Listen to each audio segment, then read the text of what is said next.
Dan berikanlah kepada anak-anak yatim harta mereka. Jangan kamu menukar yang baik dengan yang buruk, dan jangan kamu makan harta mereka bersama hartamu. Sesungguhnya tindakan-tindakan menukar dan memakan itu adalah dosa yang besar.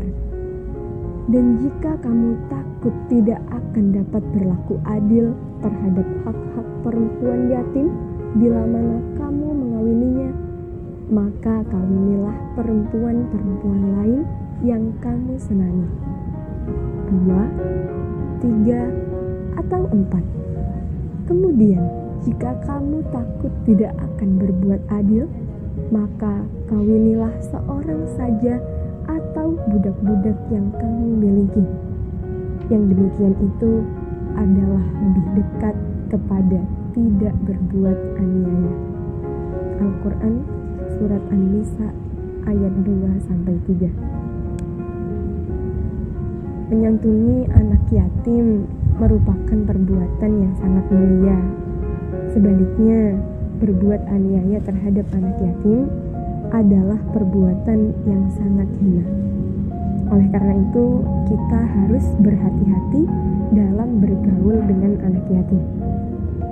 Pakar tafsir kota Kufah Irak, Abu Nadhr Muhammad bin As-Sa'id Al-Kalbi mengatakan bahwa surat An-Nisa ayat 2 itu turun berkaitan dengan seorang lelaki yang dalam riwayat Imam Muqatil bernama Al-Munzir bin Rifa'ah. Ia menguasai harta yang banyak milik keponakan laki-lakinya yang yatim. Ketika telah balik, keponakannya meminta hartanya, namun ia menolak menyerahkannya. Keduanya sepakat mengadukan sengketa ini kepada Rasulullah SAW. Hingga akhirnya turunlah ayat tersebut. Lalu pamannya berkata, "Saya taat kepada Allah dan Rasul-Nya. Saya memohon perlindungan kepada Allah dari dosa yang besar." Sejurus kemudian, ia menyerahkan harta tersebut kepada keponakannya. Di ayat ketiga, menurut Sayyidah Aisyah radhiyallahu anha, konteks ayat ini adalah anak yatim perempuan yang berada dalam perawatan walinya.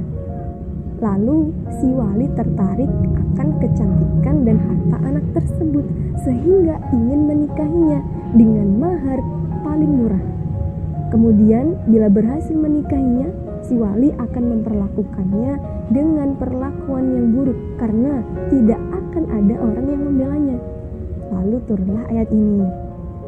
Sederhananya, bila orang khawatir tidak berbuat adil terhadap anak-anak yatim perempuan yang dirawatnya, maka jangan nikahi mereka, akan tetapi nikahilah wanita yang lain. Perihal poligami tak jauh lepas dengan adanya keadilan. Oleh karenanya, jika tidak mampu berlaku adil terhadap beberapa perempuan, maka nikahilah satu perempuan. Karena kita harus berlaku adil terhadap semua orang, baik anak yatim maupun seorang wanita.